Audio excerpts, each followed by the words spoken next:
In this series of videos, we'll learn about garbage collection in computer programming.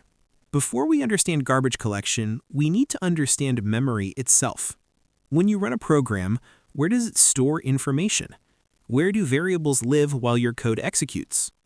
Computer memory is an organized system of storage locations. Think of it like a grid of mailboxes. Each box has a unique address. These addresses let your program find and access specific pieces of data. Let's take the diagram shown here as an example. The 8 boxes in the first row have addresses from 0x00 through 0x07. Your program stores different values in different boxes throughout memory. For a running program, 2 regions of memory are especially important: the stack and the heap. These 2 areas serve different purposes and follow different rules. Let's start with the stack. The stack is organized like a stack of plates. When your program calls a function, it adds a new frame to the top of the stack. Here's the main function at the bottom. When main calls calculate, a new frame is added on top. When calculate calls process, another frame goes on top. The top of the stack is always the currently executing function.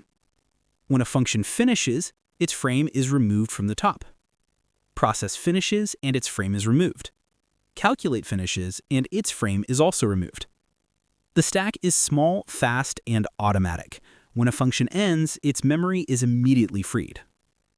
Now let's look at the heap. The heap is like a large warehouse. It's much less organized than the stack. When your program needs memory that will last longer than a single function call, or when you need to store large amounts of data, you allocate space on the heap. Objects can be placed anywhere in this warehouse. Here's one object.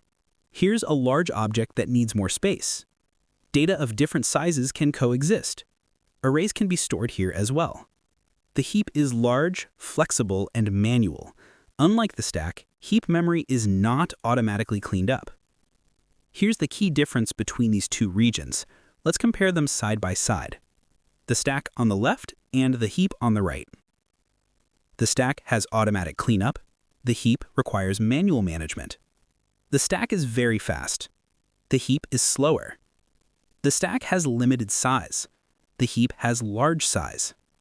This manual management of the heap is the challenge we need to solve. The heap needs garbage collection. Let's recap what we've learned. The stack is small, fast, and automatic. The heap is large, flexible, and manual. The automatic nature of the stack makes it easy to use. Garbage collection manages the heap automatically. Subscribe, like, and share to help us create more of this videos. Next, we'll explore how we can manually manage the memory in the heap.